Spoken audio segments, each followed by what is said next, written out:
Axios ran a story on how getting the water out of the hydrants in Pacific Palisades was more complicated than it seems. I'm sure it's very complicated. That's why I pay 13% of my income in the state every year to people who I assumed were working on things like this. You know what the absolute worst thing for the environment is? Wildfires.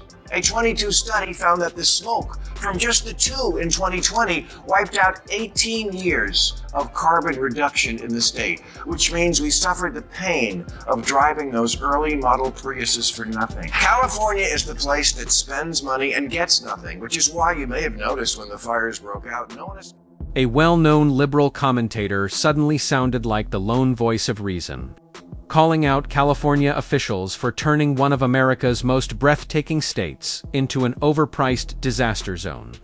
What started as a routine segment on wildfires quickly morphed into a scathing takedown of government ineptitude. It's rare to see someone from that side of the aisle demand accountability for how their own tax dollars are going up in smoke. Yes, undeniably true that LA is built in a stupid place to build a city. When asked why so many of the hydrants in the Palisades ran out of water, Governor Newsom said the local folks are trying to figure that out. Yeah, you gotta do that before the fire. I've heard people say, do you want to pay more taxes to fund this? No.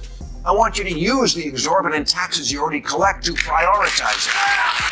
We have the highest marginal tax rate in America, higher than almost all other states, and soon Greenland. What is included for that? Breadsticks? Because it clearly doesn't cover fire. That's government's job. Protect us from crime, violence, theft, fire. At least in the Palisades, the hydrants were still there. 300 other ones around the city are just gone, stolen for parts. One of the 3 reservoirs for the Palisades was offline at the one time of year when it was most needed. LA's Mayor Karen Bass, the Nero of American politics, was fiddling in Ghana while the city burned and later placed the blame on 8 months of negligible rain and winds that have not been seen in LA in at least 14 years. Yeah, that's not that long a time. Maybe look in the history books to see how our ancestors handled it back in... But here we are, watching chaos finally collide with clarity in real time. The irony practically screams. The very people who spent decades backing endless regulation and bloated bureaucracy now act stunned as the system buckles under its own weight. But let's not pretend this is some sudden development. Mismanagement, overspending, and perpetual blame... The good news is, our fire chief is a lesbian. Am I against a lesbian being chief? Of course not.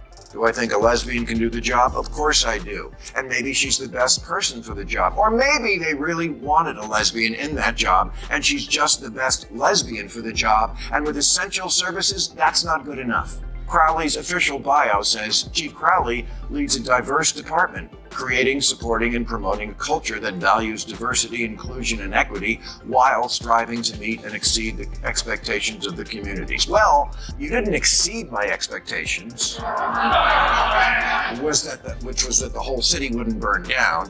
But it's telling that diversity is mentioned twice before we get to while striving to meet expectations. Now, can you do 2 things at once? Yes. But it matters where your head is. Deputy Chief Kristen Larson said this, which would sound kind of racist if a Southern sheriff said it. Who teaches people this bullshit? No one cares what someone looks like when they're pulling you out of a burning house. Larson also seems to believe that if a female firefighter can't pick up a man, it's his fault. She said, he got himself into the wrong place if I have to carry him out of a fire. Blame shifting have been staples of the California playbook for years. Anyone still claiming this is just a local hiccup clearly hasn't been paying attention for the past 2 decades. Right on schedule, the outrage machine roared to life.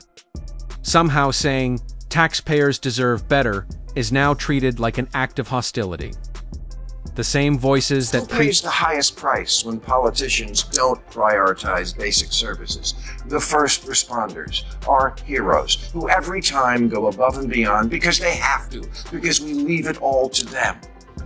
Now, is wokeness the main reason for the fires? Of course not. But it's also not wrong to associate some of the unforced errors our government made with the things normies see as hallmarks of uber-progressive politics: questionable budget priorities, high taxes that get you nothing, making everything about identity politics, virtue signaling overseas instead of tending to the nuts and bolts at home. Cali has no shortage of safety commissions and agencies and bureaucrats and regulators, and of course, sign language interpreters who communicate with their face. Common sense? We better get some of that back soon, because wildfires in California are like boob jobs in a strip club. Inevitable, and they're only going to reach tolerance crumble the moment anyone dares to question their cherished institutions. At this point, it's not even a political debate. It's about maintaining control. Step a single inch outside the approved narrative, and you're instantly labeled a traitor to the cause. Let's be honest. The so-called progressive movement isn't progressing anywhere. It's stuck in a cycle of recycled ideas, performative outrage, and moral grandstanding. More people are starting to recognize an uncomfortable reality. Real reform from within isn't happening. The bigger question now is whether this system can even be repaired, or if something entirely new will have to emerge from the wreckage. Either way, the clock is ticking, and voters' patience is wearing